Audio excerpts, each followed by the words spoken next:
Bismillahirrahmanirrahim. Assalamualaikum warahmatullahi wabarakatuh.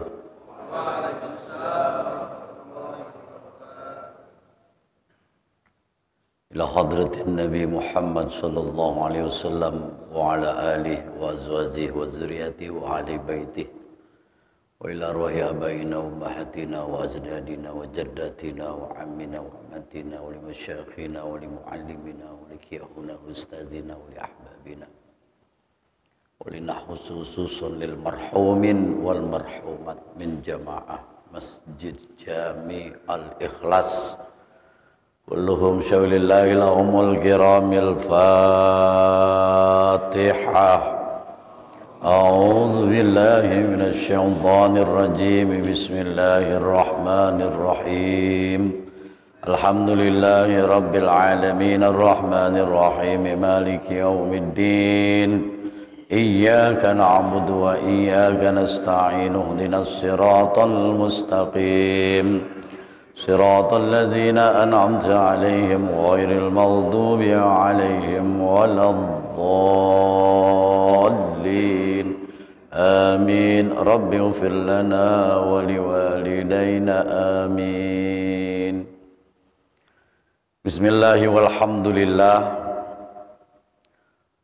والصلاة والسلام على رسول الله سيدنا محمد بن عبد الله وعلى آله وأصحابه ومن نصره ووالاه لا حول ولا قوة إلا بالله قال رب اشرح لي صدري ويسر لي أمري واحلل عقدة من لساني يفقه قولي أما بعد. Para jamaah salat maghrib menjelang salat isya, jamaah Masjid Jami Al-Ikhlas, semoga kita semua senantiasa selalu mendapatkan taufik dan hidayah dari Allah Subhanahu wa taala. Semoga kita semua dikuatkan Islam, iman kita kepada Allah. Semoga kita semua dipanjangkan umur kita oleh Allah Subhanahu wa taala. Dan jika Allah berkehendak, mudah-mudahan kita semua mati dalam keadaan husnul khatimah. Amin ya rabbal alamin. Puji syukur marilah kita panjatkan kehadirat Allah Subhanahu wa taala atas segala limpahan curahan nikmatnya,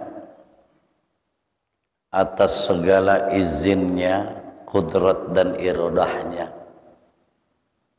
sehingga kita diizinkan oleh Allah Subhanahu wa taala melangkahkan kedua kaki kita menuju masjid ini, karena Allah betul-betul menginginkan kita menjadi hamba-Nya yang beriman. Allah betul-betul menginginkan kita menjadi orang-orang yang baik. Allah pengen dosa kita diampuni. Oleh karenanya hati kita selalu bergetar manakala disebut nama Allah, kita langsung mendatangi masjid langsung mendatangi rumah-rumah Allah.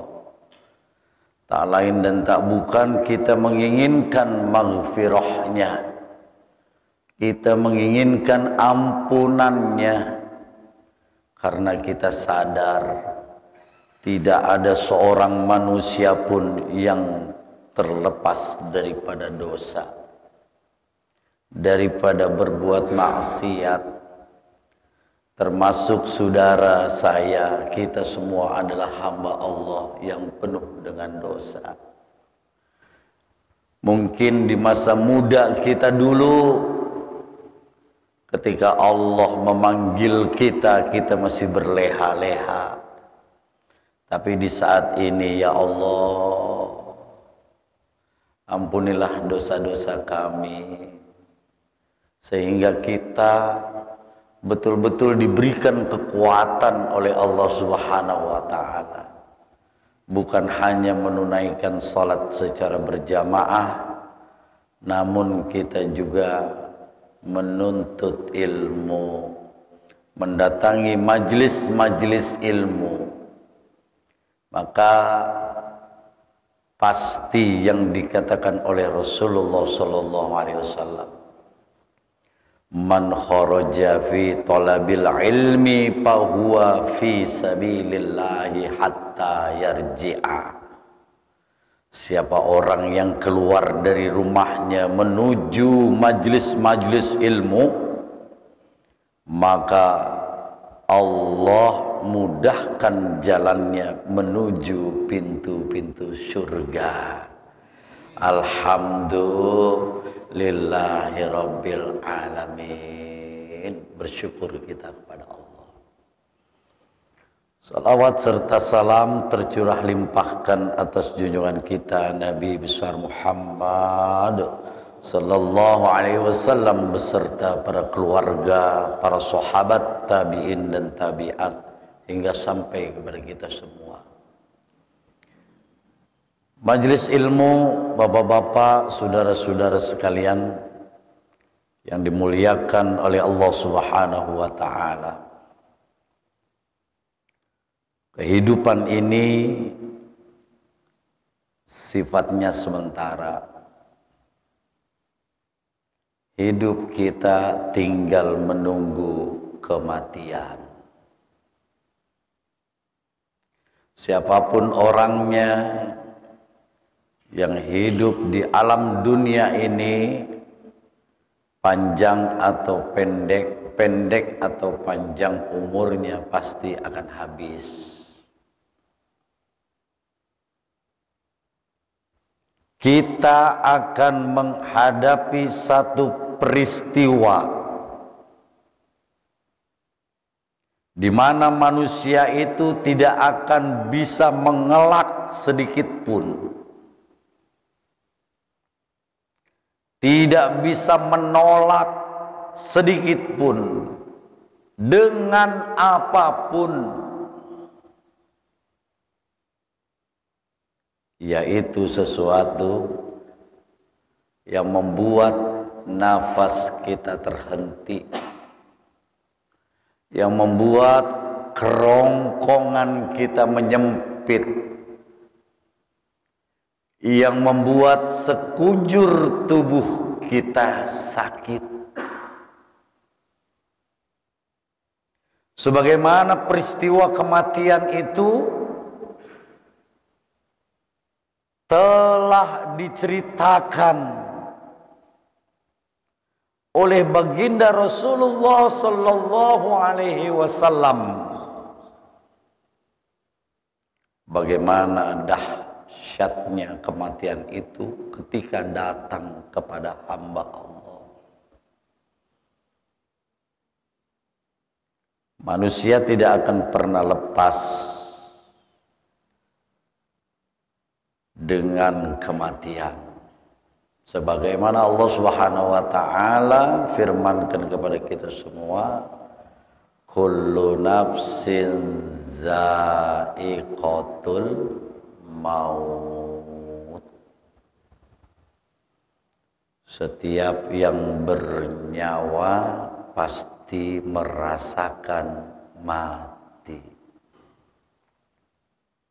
merasakan mati, bukan mati terus-terusan, enggak. Ya. Karena setelah kematian itu datang kepada seseorang, maka Allah akan menghidupkan kembali dia. Sebagaimana kata Allah, kaifa takfuruna billahi wa kuntum amwatan fa ahyakum. Bagaimana kamu ingkar kepadaku, kata Allah, padahal dulunya kalian itu mati. Wa kuntum amwatan fa ahyakum. Kemudian kami yang menghidupkan kamu. Hidup kita di alam dunia diatur tuh. Matinya orang udah ada jadwalnya, sudah ada waktunya.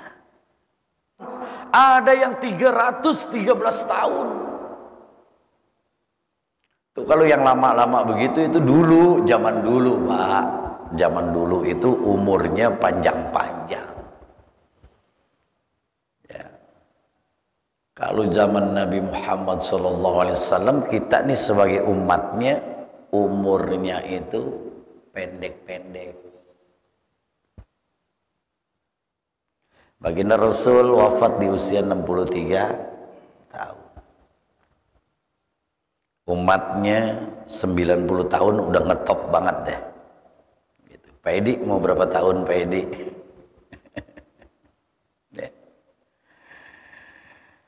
Dan kematian datang kepada orang itu pasti.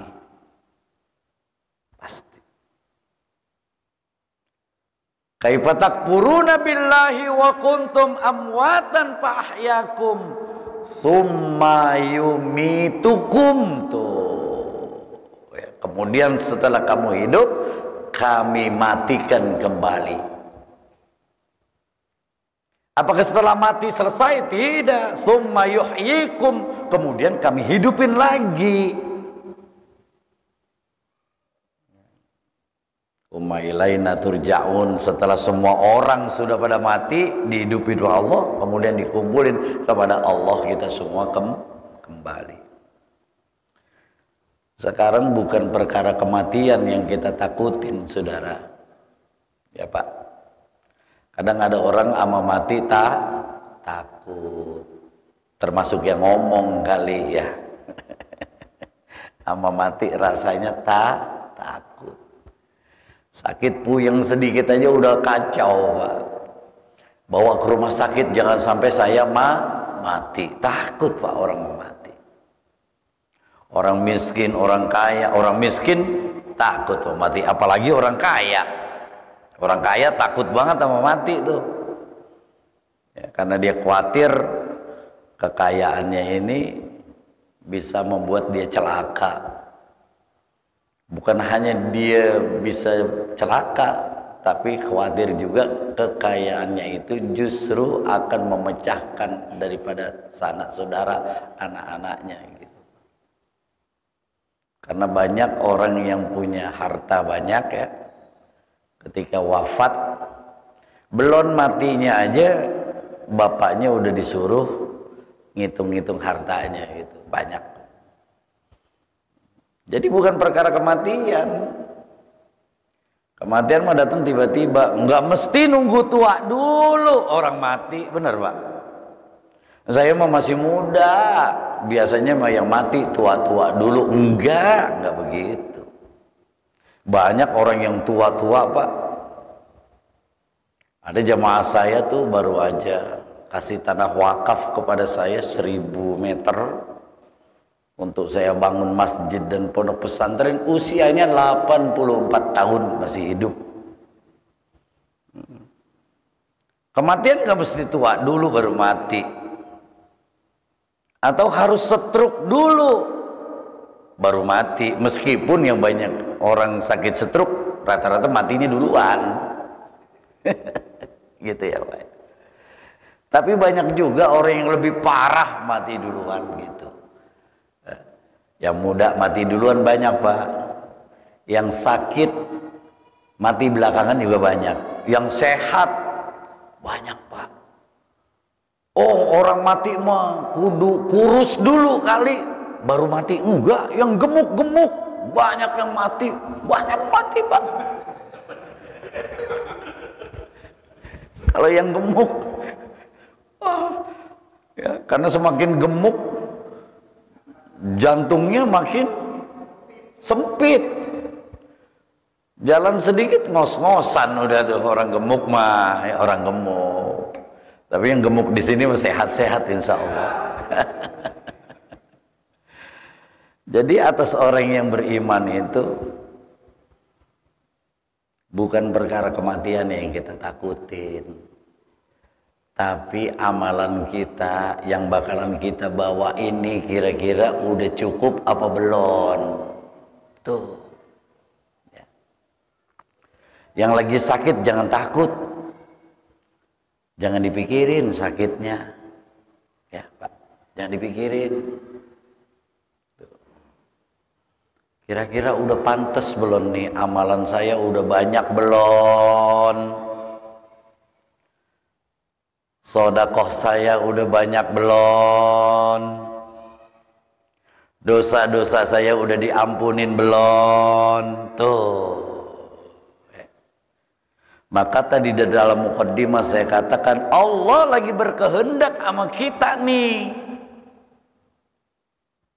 Sholat jamaahnya bareng.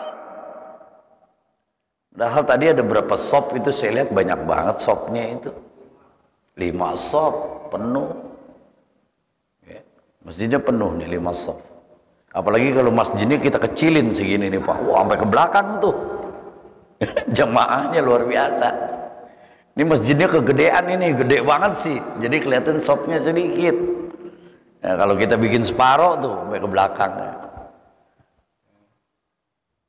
Ada orang-orang yang gak dikehendaki, Pak, mendapatkan pahala sabilillah. Ya. Kelar sholat dia pulang dah, ketahuan mau ngaji dia pulang. Gak apa-apa, saudara kita, karena lagi ada perlu, ya Pak. Gak apa-apa. Nah, yang duduk di sini, ini kita mendapatkan pahala jihad di jalan Allah Subhanahu wa taala hatta yarji'a, sehingga ntar kita pulang ke rumah kita masing-masing. Jadi bukan perkara kematian yang kita takutin, bukan. Tapi yang perlu kita khawatirkan adalah apakah amalan kita ini udah cukup untuk memenuhi kuota masuk ke dalam sorga. Karena kita menginginkan mati kita mati sebagai orang yang soleh. Mati kita sebagai orang yang betul-betul menjadi husnul khotimah. Mati yang baik. Sebagaimana yang sering kita saksikan, banyak sekali orang-orang baik pada mati. Lagi ibadah mati. Lagi sholat mati. Belum lama kita saksikan lagi mau jadi khotib Jumat mati. Lagi nyenderan mati, Pak.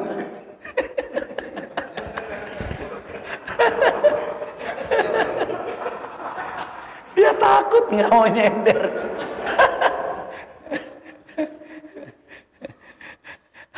Ada yang begitu. Nyendernya deket tiangnya rubuh ketiban dia mati, Pak. Tapi kalau lagi nyender, loh, kalau kita lagi taklim ini ternyata mati, kita dianggap matinya mati sabilillah. Tuh. Ini ada amalan, Pak, yang diajarkan oleh Rasulullah SAW. Bagaimana caranya agar kita mati dalam keadaan husnul khotimah? Ya, Pak. Yang pertama kata Rasul, lakukanlah amalan itu kerjakanlah amalan itu, nggak apa-apa sedikit aja, yang penting istiqomah. Sedikit aja, yang penting istiqomah. Fa inna khairal amali adwamahu wa in qallah. Sebaik-baik amalan itu adalah sedikit tapi istiqomah.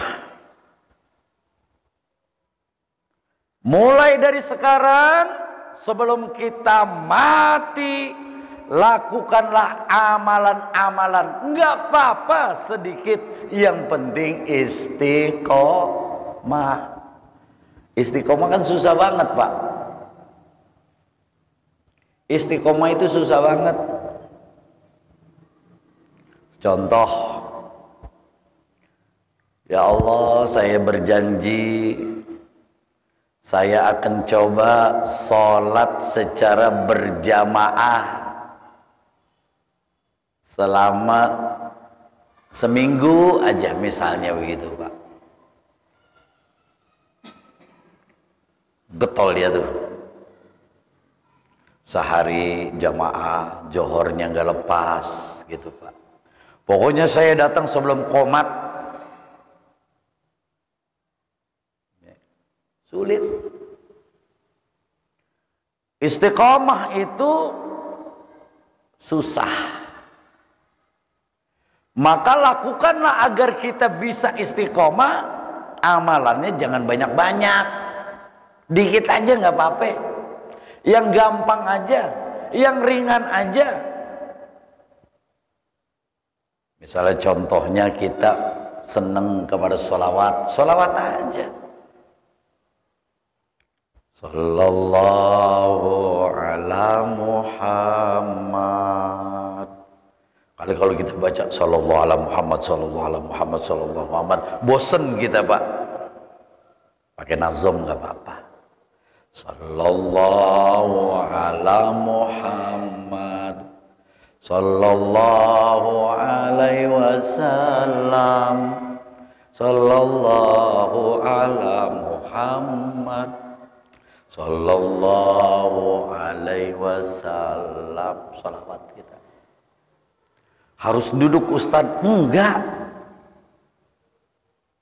Ngepel kita datang sebelum azan tuh ke masjid, apa yang bisa saya lakukan? Masjid mah udah ada marbotnya. Enggak. Ambil tuh sapu, ambil itu pel, salawat. Sallallahu ala Muhammad, sallallahu alaihi wasallam. Meskipun kagak bersih, Pak. Tangan marbot sama tangan kita beda.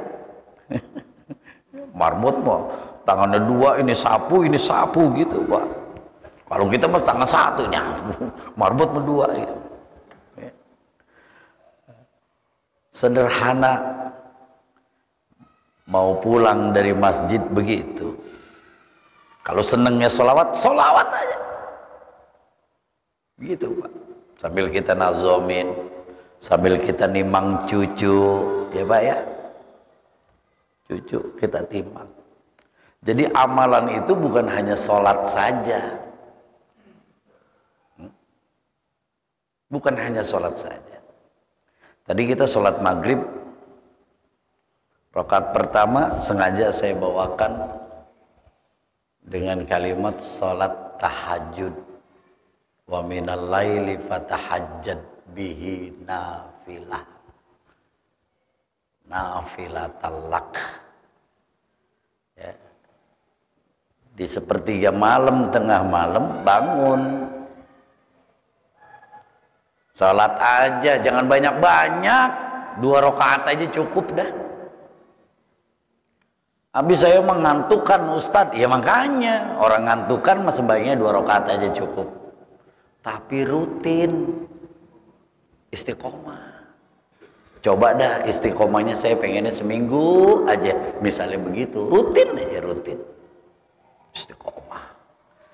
Apalagi kalau sampai 41 malam, apalagi sholat tahajud itu sampai kita mati, Masya Allah. Ya, ibadah tambahan, Pak. Enak di situ. Di saat orang pada tidur kita istighfar, mohon ampun sama Allah, gitu. Apalagi kan kita kalau duduk udah mulai kesemutan tuh Pak ya. Duduk lama kriet itu kaki itu. Jalan udah dengkul kita oklak, udah pada otek kita. Ya, bikin sehatnya musolat. Apalagi nih misalnya zikir. Kita tahu tuh zikir afdolu zikri fa'lam annahu la ilaha illallah. Sebaik-baik zikir itu adalah kalimat la ilaha illallah. La ilaha illallah. La ilaha illallah. La ilaha illallah. Bosan sama itu Allah, Allah, Allah, Allah. Ringan Pak. Ya. Kita mau berangkat kerja di motor, Allah, Allah, ringan. Tapi kudu istiqomah. Jangan yang berat-berat. Kita udah tua ngamalinnya pengennya dapat apa? Harta yang banyak. Tanya Kong, umur berapa Kong? 73 tahun. Itu lagi ngamalin apaan tuh? Ini dari guru saya, ngamalin ilmu buat mendatangkan rezeki biar saya punya duit yang banyak. Jangan kelamaan. Usia kita mau 73 tahun, udah segitu, udah takaran rezeki kita udah. Biarin aja.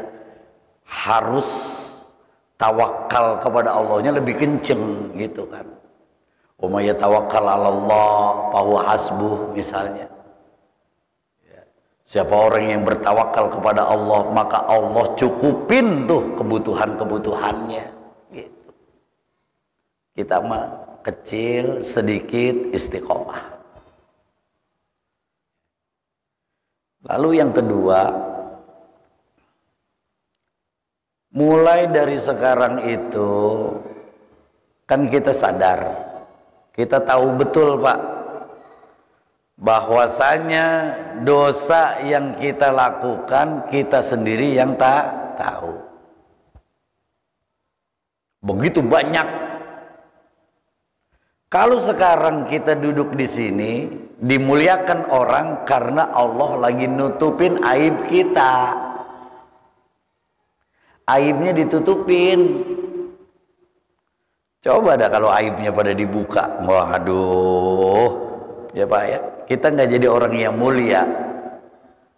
Allah tutupin tuh aib kita. Kita sadar dosa kita banyak. Maka coba temukan yang sekiranya kalau kita kerjain ini pahalanya ngalir terus nih. Ya. Sekarang begini, malam Senin ada taklim, dia kasih tuh nyumbang Pak, nyumbang air minum, ya Pak, kasih nih, mereknya cakep nih, merek Aqua. Begitu dia kasih ke masjid, diminum oleh orang lain, itu dapat pahala. Air habis, orangnya pulang, selesai pahalanya Pak, berhenti. Bawa sholat jamaah, hari itu juga dapat pahala. Pulang ke rumah, pahala sholatnya stop, berhenti. Coba kita temukan bagaimana caranya nih kita berbuat sesuatu, pahalanya ngalir terus sepanjang masa abadi tanpa harus terputus. Kan Rasul bilang kepada kita, seluruh amalan manusia itu kalau sudah mati maka putus semua amalnya. putus semua pahalanya. Illa min salasin. 3 yang nggak putus tuh. Sedekatin jariyah. Sedekahnya bukan beginian, Pak. Ya. Sedekah jariyah itu adalah sedekah yang kita keluarkan untuk, misalnya kita punya kelebihan harta, punya tanah banyak di mana-mana, misalnya 100 meter wakafin buat masjid. Tuh, ya Pak. Itu yang disebut sedekah jariyah. Dibangun masjid. Ketika masjid itu terus digunakan untuk ibadah kepada Allah, meskipun kitanya meninggal dunia, pahalanya tetap kita dapat terus begitu. Ya. Punya uang, masjid lagi pembangunan, itu namanya sedekah jariyah. Pembangunan pondok pesantren misalnya, Pak, sumbang, jangan takut. Sedekah jariyah, pahala abadi. Kan enak dapetin pahala abadi, Pak. Kitanya udah mati juga pahalanya tetap dapat. Kedua, ada yang namanya au ilmin yuntafa'u bihi, ilmu yang manfaat. Minimal kalau kita nggak bisa ngajar, kita belajar.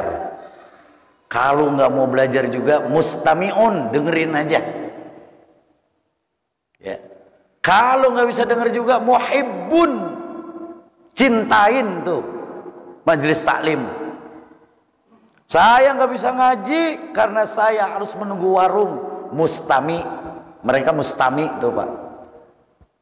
Ada tukang bakso di samping, ada es kelapa, sholat jamaah di sini, karena dia nungguin tuh, ya, nungguin warungnya sambil ngelayanin, dia denger. Mustami, kebagian tuh pahalanya, Pak.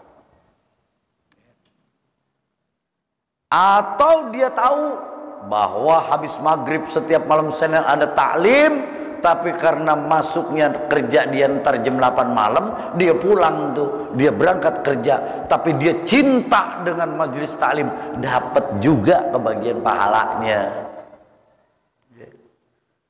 Dia cinta sama taklim. Kun aliman, jadi orang yang ngajar, au muta'alliman, atau orang yang belajar, au mustami'an, atau orang dengerin, au muhibban, atau dia cinta. Wala takun rabi'an, jangan jadi golongan selain daripada itu. Suruh ngajar nggak bisa, suruh belajar nggak mau, suruh dengerin dia kagak mau. Udah gitu gedeg sama pengajian gitu, Pak. Hah, repot nih orang begini nih. Fatahliku, maka Allah akan hancurkan dia. Suruh ngajar dia kagak mau, belajar nggak mau. Ya. Banyak orang yang kayak gitu, Pak. Sama taklim, romannya gedeg banget sama taklim. Di mana ada taklim? Oh, bukan golongan saya itu, katanya. Emang golongannya kayak apa sih? Emang Islamnya kayak apa golongannya? Sama majelis taklim nggak mau, sama majelis ilmu nggak mau. Yang ngajarnya harus guru dari kelompok saya. Kelompok apaan? Emang ente kelompok apaan? Emang ente gitu? Nggak ada, Pak, kelompok-kelompokan. Islam sama, rahmatan lil alamin. Quran kita masih sama. Wa ilmin yuntafa'u bih, kita belajar, Pak, kemudian ilmunya kita manfaatin. Nggak mungkin seorang ustadz, seorang alim, guru itu akan membuat kita sesat, tidak ya. Makanya kalau ada guru itu harus dicari dulu nasabnya, Pak, nasab keilmuannya gitu, jangan main comot-comot aja ya.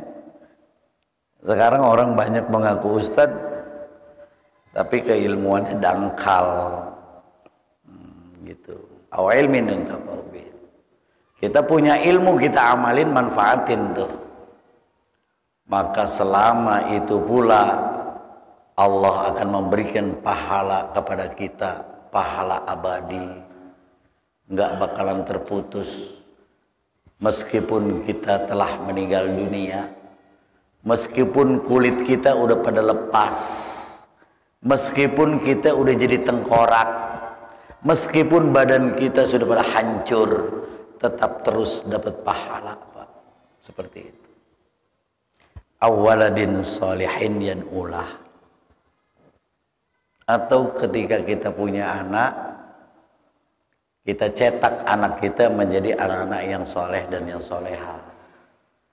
Ya, karena orang yang soleh, anak yang soleh dan soleha itu pasti dia selalu mendoakan kedua orang tuanya.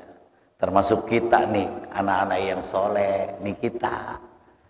Kan kita pada punya bapak, kita pada punya emak, kita pada punya orang tua. Habis sholat jangan lupa tuh selalu kita baca Rabbighfirli wali walidayya warhamhuma kama rabbayani shaghira. Begitu, Pak. Setiap habis sholat kita doa begitu. Maka selama itu kita baca, orang tua kita yang di dalam kuburan, yang udah jadi tulang, yang udah jadi tanah, itu akan dapat ampunan dari Allah Subhanahu wa ta'ala. Itu kata Nabi. Persiapkan tuh. Yang pertama tadi, beramallah meskipun sedikit, tapi harus istiqomah. Yang kedua, temukan tuh, dapatkan, raih pahala yang abadi. Di antara yang tadi tiga, sedekah jariyah. Punya duit banyak, bawa ke akhirat duit kita, Pak. Ngapain kita habisin di dunia? Bawa tuh sebagai bekal kita, jor-joran kita, kudu begitu. Ya. Aw ilmin yuntafa'u bih, ilmu yang manfaat. Aw waladin salihin yad'ulah, atau doa anak yang saleh yang selalu mendoakan kedua orang tuanya. Kemudian apa lagi? Kemudian saya teringat daripada hadis Rasulullah sallallahu alaihi wasallam, man akhiru kalamihi la ilaha illallah dakhalal jannah.